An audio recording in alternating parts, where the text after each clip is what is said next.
কি করেন বিশেষত আজকের যে কনফারেন্স সেটা ডিস্ট্রিক্ট রোড সেফটি কে নিয়ে মিটিং হচ্ছে জেলা স্তরের।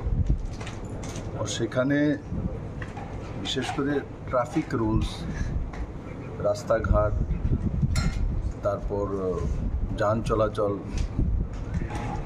তার মধ্যে কীভাবে ডিসিপ্লিন আনা যায়, নতুন নতুন কী ক্রিয়েশন করা যায়, পুরনো যে ব্যবস্থা তার মধ্যে খামতি কোথায় আছে সেগুলো কীভাবে দূর করা যায়, রোড অ্যাক্সিডেন্ট কতটা হয়, ইনডিসিপ্লিন ড্রাইভিং কতটা হয়, রাশ ড্রাইভিং কতটা হয়, ইলিগাল ড্রাইভিং কতটা হয়, এই বিষয়ে বিস্তারিত আলোচনা এখানে হবে।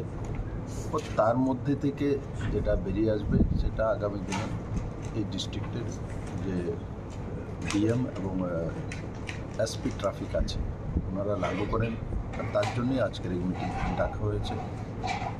আর ত্রিপুরাতে যে রোড সেফটির ব্যবস্থা, আমি তো মুখ্যমন্ত্রীও ছিলাম, অনেক চেষ্টা করেছি। ইনডিসিপ্লিন ড্রাইভিং প্রচুর হয়, ইলিগাল পার্কিং করে রাখে, রাস্তা যতই চড়া, মেয়র সাহেব এখানে বসে আছে, যতই চড়া করো, যদি ভাঙচুর করো, আবার 2 দিন থেকেও 3 দিন পর আবার পার্কিং সেই জায়গাতে করে দেবে।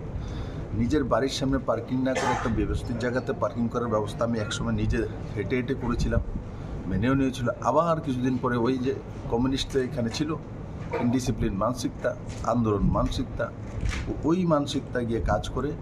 কিন্তু তবুও আমরা সবাইকে নিয়ে, জনপ্রতিনিধি এবং সব ত্রিপুরার জনতা, বিশেষ করে জনসাধারণ, আমি নওজওয়ানদের উপর বিশ্বাস করি, কারণ এরা বিভিন্ন জায়গায় পড়াশোনা করার জন্য যায়, গিয়ে তখন দেখে মা বাবা পাঠিয়েছে পুনেতে পড়ার জন্য, ব্যাঙ্গালোরে পড়ার জন্য, বাইরে বিদেশ চলে যায়, এরা বোঝে, এক্সপোজড হয়ে যায়, এসে এরা করে। তো আমি চেষ্টা করব নওজওয়ানদের মাধ্যমে, মানে ভলেন্টিয়ার তৈরি করে, তাদের মাধ্যমে কলেজ স্টুডেন্ট, 11-12 স্টুডেন্ট, ইউনিভার্সিটি